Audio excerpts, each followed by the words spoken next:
Lo primero que deberíamos tener en cuenta es que la etnografía no es solo un método, que la etnografía por muchos autores ha sido pensada como un enfoque, como una perspectiva, como casi todo un modo de producir conocimiento. Entonces, en esa medida ya toda la lógica de cómo nos acercamos a ella es distinta.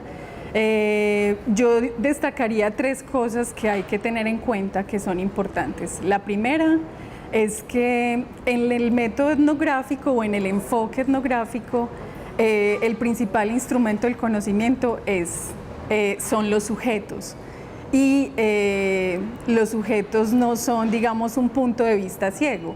Son investigadores, investigadoras que tienen cuerpo, género, procedencia, perspectivas políticas, y eso repercute en el conocimiento etnográfico que se produce.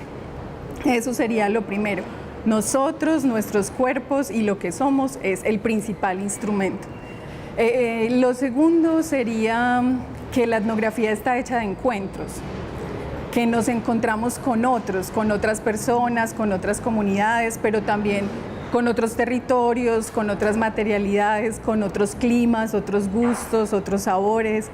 Y hay que tener como una disposición a esos encuentros y pensar muy bien cómo los creamos, cómo los hacemos posibles. Y lo tercero, que creo que es como una singularidad, algo muy importante de la etnografía y que está, digamos, es como un acuerdo en todas las perspectivas de quienes hablan de etnografía, es que la etnografía es una apuesta intensamente descriptiva. O sea, a la etnografía le interesa la descripción, acercarse al conocimiento a través, o producir conocimiento a través de los detalles, las texturas, las relaciones, los modos, como algo que estamos viendo en la realidad llega a ser. No solamente eso está ahí, sino cómo llegó a ser eso que está ahí, cuál fue el proceso. Entonces, en esa medida, describir es, digamos, una de esas características claves.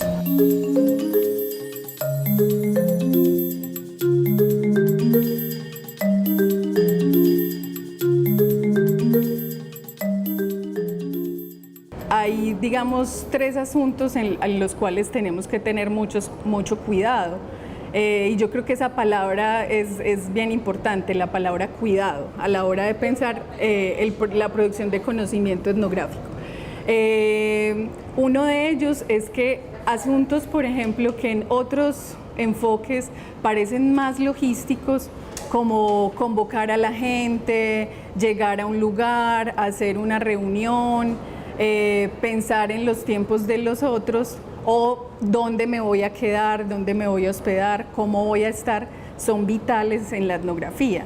No son menores, son asuntos súper importantes porque implican, digamos, la calidad de los encuentros que vamos a propiciar con los otros.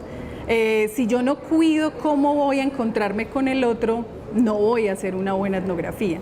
Si yo llego a un lugar queriendo que el otro se adapte a mis tiempos y yo no adaptarme a los ritmos y a los tiempos de las personas, de las dinámicas locales, la etnografía no funciona. En ese sentido, eso implica, digamos, como varios retos. La etnografía es un enfoque, una perspectiva que implica tiempo, implica paciencia. No es digamos, un trabajo que uno hace en una semana. Voy a un lugar, hago 5 entrevistas y me regreso y digo que hice etnografía. No podríamos decir que eso es etnografía. Entonces implica cuidado, implica tiempo, implica paciencia, pero también implica como una disposición a estar, a salirme de mis lugares cómodos, de mis esquemas como teóricos, de mis hipótesis, de mis modos de razonar, para tratar de entender también cómo los otros están construyendo sus propias realidades, sus modos de conocer esas realidades y los modos de hacer la vida, ¿cierto? Entonces, como que si tenemos cuidado, si tenemos paciencia y si tenemos cierta lógica como de respeto y de disposición a deshacerme de prejuicios y de esquemas teóricos supremamente cerrados, vamos a posibilitar, digamos, un camino del trabajo etnográfico.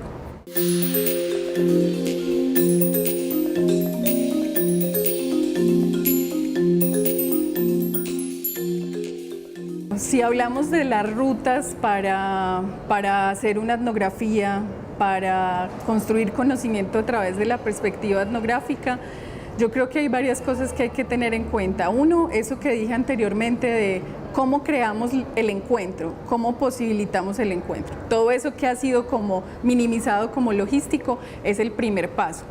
En algunos trabajos eso se denomina como los porteros, cómo nos encontramos con esos sujetos, esas personas que nos abren las puertas, los contactos, que nos llevan, digamos, a empezar a establecer relaciones con otras personas y en otros contextos.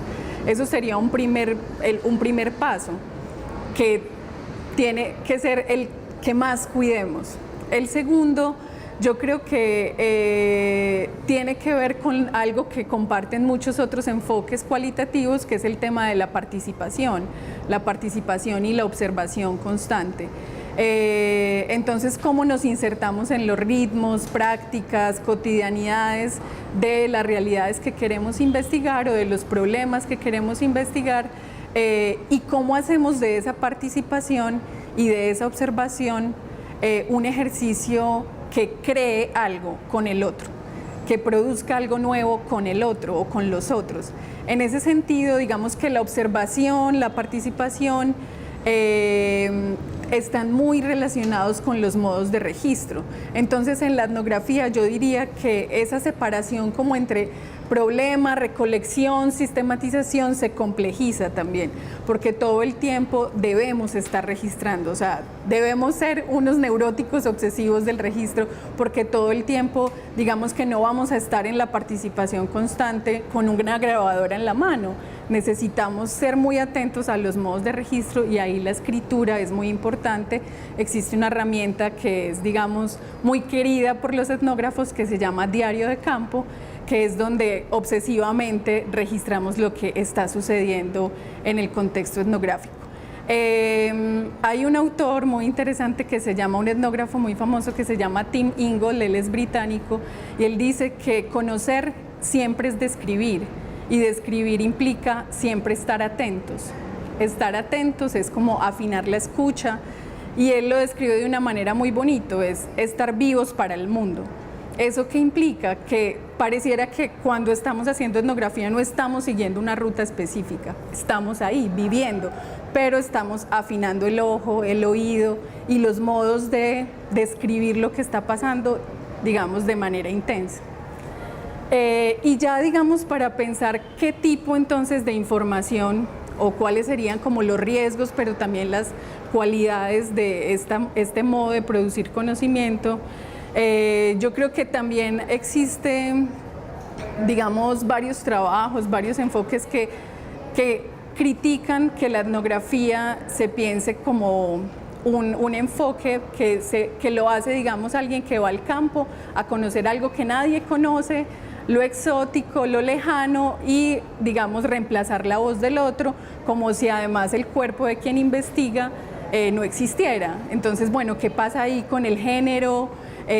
Con las relaciones de poder, con las marcas raciales, con lo que somos como sujetos en la producción del conocimiento, y eso ahí es muy importante porque eso implica también riesgos.